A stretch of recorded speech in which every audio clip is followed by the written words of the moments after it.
Estamos junto a Cristian Chipi Castillo, que es un líder, uno de los referentes del Partido Obrero, del Frente de Izquierda, y me parece que era un día más que interesante para poder volver a conversar con él en base a lo que está pasando en la calle, en lo que está pasando con la marcha docente, en base a lo que está pasando con los piquetes, las diferentes posiciones.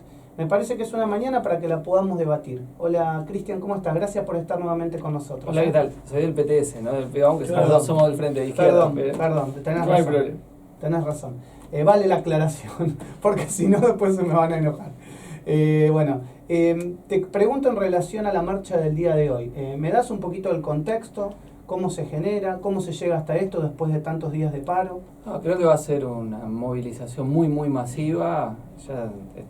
Ya la gente está toda viniendo por distintos medios y me parece que va a ser una muestra clara del enorme malestar que hay en la docencia de todos los niveles en el país debido a los sueldos bajísimos, ¿no? Y me parece que acá tenemos el punto clave que explica la caída fuerte del sistema educativo en nuestro país. No se puede sostener un sistema educativo en base a docentes que estén por debajo de la línea de pobreza, porque eso es lo que tiene que tener en claro la población. La línea de pobreza está en 14.000 pesos.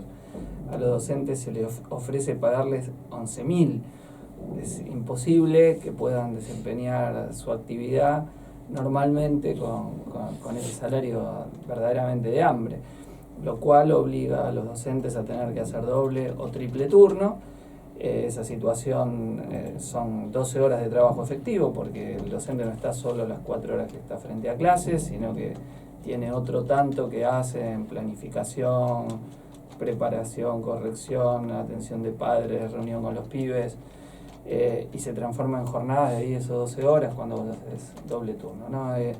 Y eso que provoca aumento del ausentismo por enfermedades laborales. Entonces, acá se quiere discutir todo sin poner el problema de la recomposición salarial en el centro, y es falso. Sin recomposición salarial no hay posibilidad de mejora de la calidad educativa. Eso creo que es evidente. Vos suponte que se dé la hipótesis del gobierno, los docentes cobrando miseria vuelven a clase. Y eso va a subir alguna calidad educativa, ¿no? Pero en principio no cambia nada. Está claro, Cristian, que la calidad educativa, es decir, son dos andariveles que son distintos. Es decir, una cosa es la calidad educativa y otra cosa es la recomposición salarial, ¿o crees que van de la mano? No, van de la mano. No hay posibilidad de mejora de calidad educativa sin recomposición salarial, porque ahí tenemos puntos. Yo insisto, ¿quién puede pensar que alguien que está por debajo de la línea de pobreza? Porque eso es lo que se les está imponiendo y naturalizando a la docencia de todo el país, que tienen que ser pobres, tienen que estar bajo la línea de pobreza. Entonces, es evidente, vos no vas a llegar, los últimos días del mes estás mal, falta no tener ni para el colectivo. O sea, es una situación que verdaderamente provoca un deterioro del conjunto del sistema educativo. Y los funcionarios no viven esa situación, porque los funcionarios, claro, cobran 150, 160, 170 mil pesos, más de 200 mil como un intendente de la provincia de Buenos Aires, y es fácil vos estar del otro lado del mostrador cobrando en un mes lo que los docentes tienen que cobrar en 15 meses, y decirle, cuánto que pedís, no te preocupan los chicos. Sí, pero este está cobrando 150 lucas. ¿Por qué no cobran los funcionarios lo mismo que un docente? Vive con lo que cobra un docente y después discutimos. Pablo. Ahora, Cristian, yo me acuerdo de la Carpa Blanca en su momento, me acuerdo de Cristina diciendo que trabajan 4 horas y tienen 3 meses de vacaciones. Ahora con esto que está sucediendo con los docentes, ¿por qué es un reclamo que ya es histórico, que excede a cualquier gobierno? ¿Por qué no se soluciona? ¿Por qué ningún gobierno lo termina de arreglar? Mira, haciendo un poco de historia, el salto en la decadencia del sistema de la educación pública viene con la Ley Federal de Educación y la fragmentación, tupacamarización del sistema educativo a partir de su provincialización sin recursos, hecha durante el menemismo. Y eso continuó. Es decir, el kirchnerismo no modificó esa situación, ¿no? En la provincia de Buenos Aires es particularmente problemático porque, como es conocido, genera el 40% de los ingresos fiscales del país, pero por coparticipación recibe el 19%.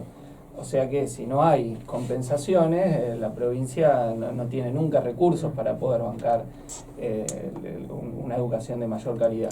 Y este gobierno lo hace peor porque al no dar la paritaria nacional, bueno, evita poner el piso. Eso es en acuerdo con los gobernadores. Está muy bien lo que decís vos, para señalar que en el gobierno de Cristina se decían cosas parecidas a lo que hoy dice el gobierno de Macri. Yo estaba diputado provincial cuando estaba la gestión de Scioli, y era terrible, ¿no? La de Lucía, la directora general de escuela, bueno, era una persona increíble que tuviese a su cargo la educación de la provincia, ¿no? Y además los docentes tienen la mayoría del sueldo en negro, o sea, no es solo que el sueldo es bajo, sino que el básico es una pequeña proporción del sueldo, en lo que hace, digo, a primaria y media, no la universidad donde se ganó el blanqueo del salario con una huelga muy importante en 2005, pero en el resto, no. Entonces cuando vos tendrías que cobrar más por antigüedad, no lo cobrás, o sea, es muy poquito porque el básico es muy bajo, y también la jubilación es más baja por ser el básico. Entonces acá hay una perversidad donde los distintos gobiernos han ido sosteniendo esta naturalización de que los docentes tienen que arreglarse y ganar poco, naturalizar el doble turno. Y en la mayoría del sistema público, el otro punto crítico es que no hay posibilidad de doble escolaridad, salvo en muy pocos colegios. Y en la provincia de Buenos Aires esto es particularmente grave. Entonces, este pasaje de la pública a la privada en parte de la población no es simplemente el problema de los paros, como habitualmente se dice. Hay un aspecto que es la posibilidad de doble escolaridad para el que trabaja. Si vos no pones en la escuela pública mayor doble escolaridad, que implica creación de mayores cargos, ¿no? Que al docente duplicarle la carga por el mismo salario, bueno, también es muy difícil. Digo, el sistema público también se va deteriorando porque ofrece algo menor que es solo escolaridad. Me parece interesante estar hablando de educación, ¿no? Sí. Que estamos, en vez de centrarnos en la política, estamos hablando de propuestas educativas con Cristian Chipi Castillo. Marcelo. Te quiero hacer una pregunta, Cristian. ¿Para vos la cuestión de la coparticipación tiene que ver con esto? Digo, ¿cada provincia debería pagarle a sus docentes y arreglar sus condiciones? Yo creo que lo que debería hacerse es la vuelta a un sistema nacional educativo, ¿no? Yo también soy contrario, digo, al subsidio a la escuela privada, ¿no? Si vos tomás en la provincia de Buenos Aires, lo que se da de subsidio a la escuela privada es casi un monto tan amplio como lo que se paga la docencia del sector público. Entonces, ¿por qué las escuelas con fin de lucro tienen que ser sostenidas por el Estado? Y además, personalmente, yo no creo que sea correcto la existencia de escuelas confesionales. Yo creo que la religión es algo privado que debería hacerse fuera del ámbito escolar y menos subsidiada por el Estado, ¿no? Eso es interesante, ese punto. Es decir, podrían existir. El tema es si las tiene que bancar o no el Estado. No, yo sostengo yo personalmente creo que el sistema educativo tendría que ser un único sistema público y laico. Y que yo no, el problema, si me dijo otra cosa no puedo ir. Que la religión, hacele en la iglesia, hacele en el templo, donde sea. Pero la educación es un sistema donde el pibe, después que elija si es religioso o no. Pero ¿por qué lengua, matemáticas, ciencias sociales, ciencias naturales tienen que ver con la religión? O toda la educación? No, yo creo que la educación tendría que ser pública. Haber un único sistema público y laico. ¿Prohibirías la educación privada? No prohibiría, digo, no, si alguien quiere hacerlo, pero insisto, no creo que el Estado... No, ya sé, pero yo sostengo que el Estado no debería, obviamente, sostener la educación privada y confesional. Yo creo que la educación debe ser laica y pública.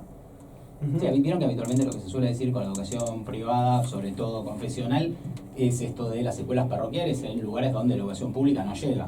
Bueno, esas escuelas perfectamente pueden pasar al sistema. No, pasar al sistema público. Y tiene que ver. La financia el Estado. Claro, pasa al sistema público y la financia el Estado. No, y también Cristian me parece que tiene que ver también con un marco y un contexto histórico. Es decir, muchas veces la religión o el sistema confesional ha hecho, como dice Marcelo, que llegar a la educación a otros lugares que en ese momento el Estado no podía llegar. Hoy a lo mejor la situación es distinta, pero hoy el Estado no llega donde no quiere llegar. Esa es la realidad y no pone los fondos que debería poner.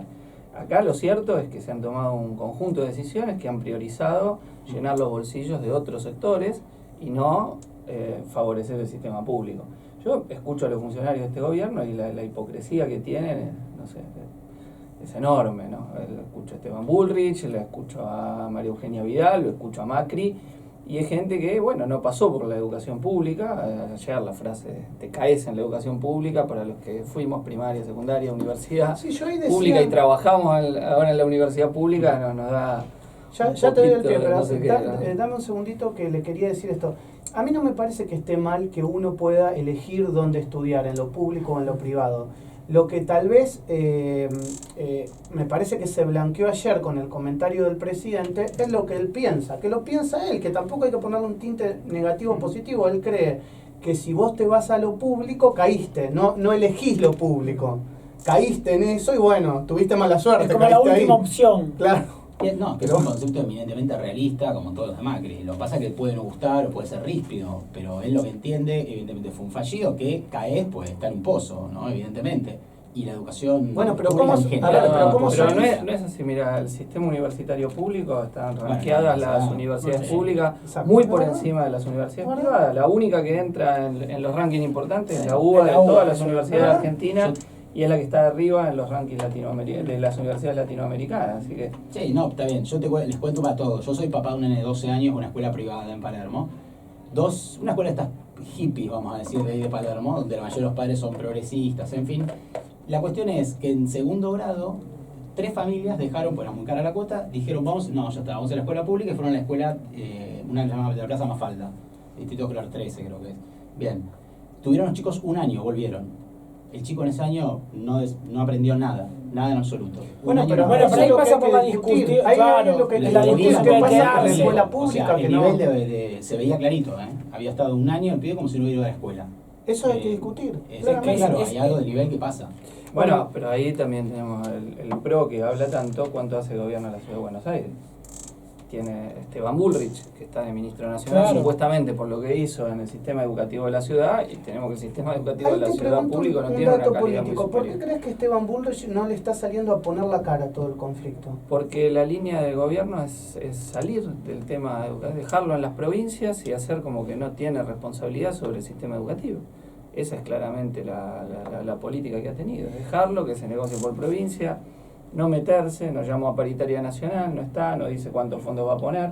Te quiero meter en otro tema, porque son los dos temas Sí. centrales me parece, de la semana. Es el tema de los cortes y el tema de los piquetes. También es un tema álgido, la sociedad está dividida en aquellos que piensan que obviamente se actúa sobre la consecuencia, que es el piquete, y no sobre la causa. Yo ayer lo decía en el canal, me parece que eso es una división muy importante, es decir, mucha gente que sale a la calle a protestar cree que el gobierno no está actuando sobre la causa y que actúa sobre la consecuencia. Y por el otro lado el gobierno dice, bueno, mira, no importa, acá hay gente que tiene el derecho a transitar. ¿Cuál es tu opinión respecto a los piquetes, a los cortes? Mira, yo escucho en la televisión muchas veces se dicen cosas que no son reales. Cuando se dice acá se protesta y en ningún otro lugar del mundo. En realidad hay gente que no mira la televisión no de otros países ni ve las noticias. Cuando hay motivo para protestar se protesta en todos lados, se cortan calles en todos lados. Miren Estados Unidos cuando salió Trump.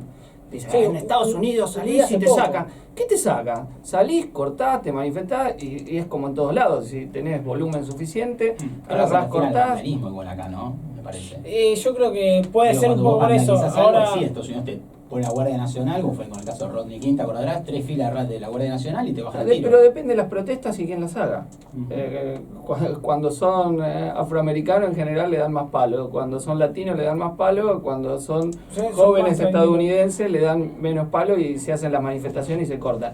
Francia, por ejemplo, contra la ley laboral, y googleen ustedes el año pasado, pero hubo un movimiento de cortes, bloqueos, de todo durante semanas y semanas, que nada que envidiarle los cortes y los hace piquetes poco que en hacemos Hungría nosotros. no fue, hace poco en Hungría También. estuvimos como 3-4 días También. de paro seguidos y de protesta. Y no Brasil, pasó nada. Brasil, la semana pasada, vio movilizaciones de más de 1 millón de personas contra la reforma de la ley jubilatoria.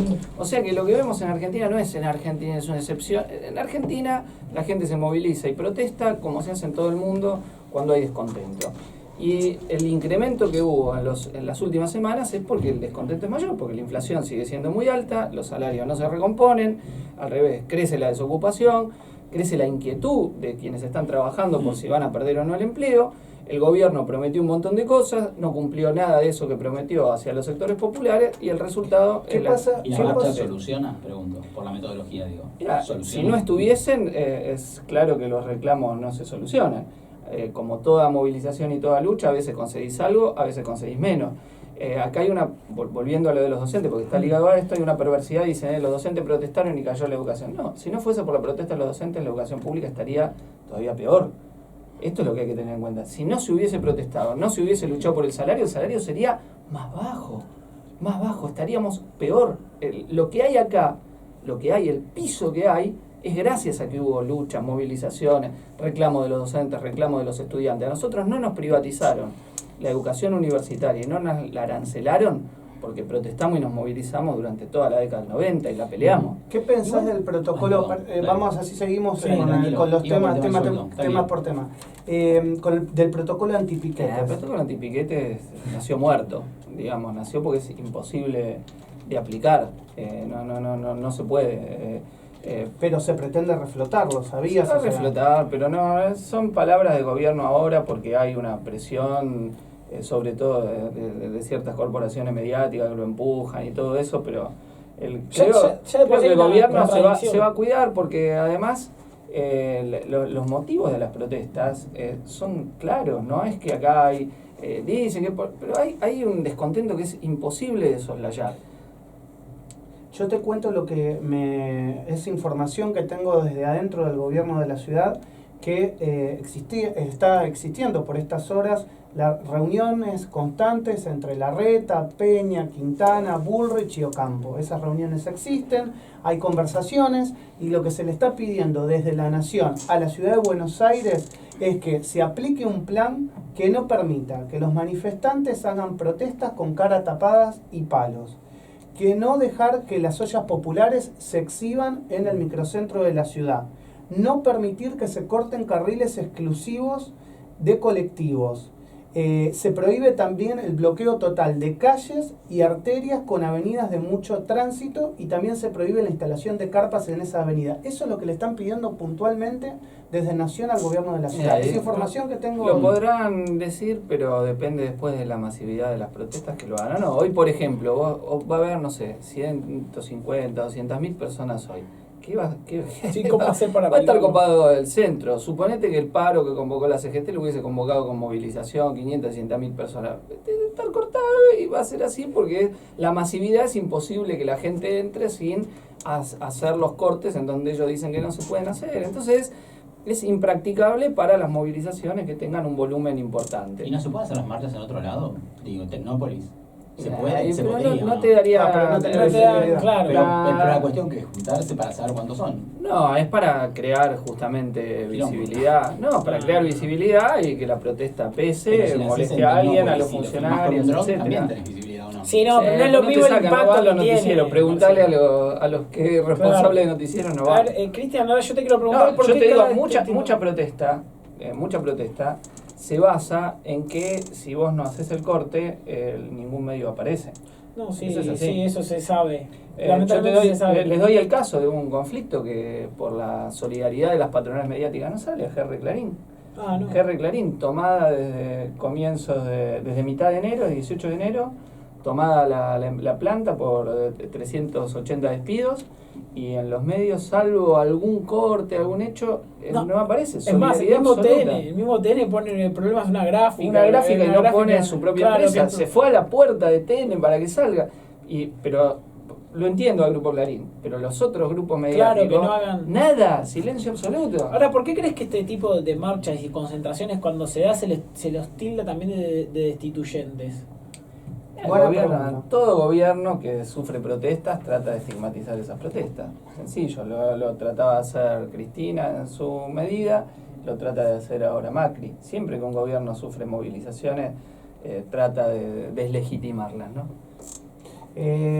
Bueno, para finalizar, me gustaría que me digas cómo ves el futuro. A mediano plazo, ¿no? Del gobierno, de la Argentina, porque la verdad que hay que decirlo, y Cristian, como precandidato también. Como precandidato también, pero los ánimos están muy, te diría caldeados, en una buena parte de la sociedad. Es la sensación lo que pasa es que hay que tomar dimensión. Es un gobierno que viene a tratar de beneficiar a los mismos sectores que habían sido los grandes ganadores de la década del 90, y va a avanzar todo lo que pueda en función de construir una relación de fuerza para hacerlo, ¿no? Lo que el gobierno no privatiza es porque todavía no le da, no porque no quiere hacerlo. Si el gobierno pudiese volver a las AFJP, vuelve. Es un gobierno que si puede volver a privatizar lo que fue nacionalizado, vuelve. Entonces hay que tener en cuenta que es muy regresivo. Vos mirás las áreas que dice que quiere priorizar, y la agroindustria, la minería, el turismo, algo de armadoras en la industria automotriz, energía, y se acabó. Y ese es un país donde la mitad tiene que vivir de planes sociales. Ese es el esquema que tienen en la cabeza. Bueno, vas a ser candidato, sí, todavía no está confirmado. Si vamos a paso en el Frente de Izquierda, sí voy a ser candidato a senador junto a Nicolás del Caño, que va a ser nuestro candidato a diputado. Si llegamos a acuerdo dentro del Frente de Izquierda, no hay problema que armemos la lista. Candidato a senador por la provincia de Buenos Aires. Sí, si vamos a paso, esa sería la idea. Y lo que no quiero dejar de mencionar, que vamos a ir con una propuesta central, que es la rebaja de la jornada laboral a 6 horas con un salario que cubra la canasta familiar. Queremos atacar nosotros esto que dicen que no se puede hacer, que bajar el desempleo, reduciendo la jornada laboral. Desde que se instauraron las 8 horas, la productividad del trabajo creció monumentalmente. Sin embargo, la jornada legal se mantuvo inalterada. Sin esa salida, terminar con la precarización, con los niveles de pobreza y con una situación de una población crecientemente desocupada o viviendo de un plan, es verdaderamente imposible. Bueno, estamos sobre las 11, tenemos la...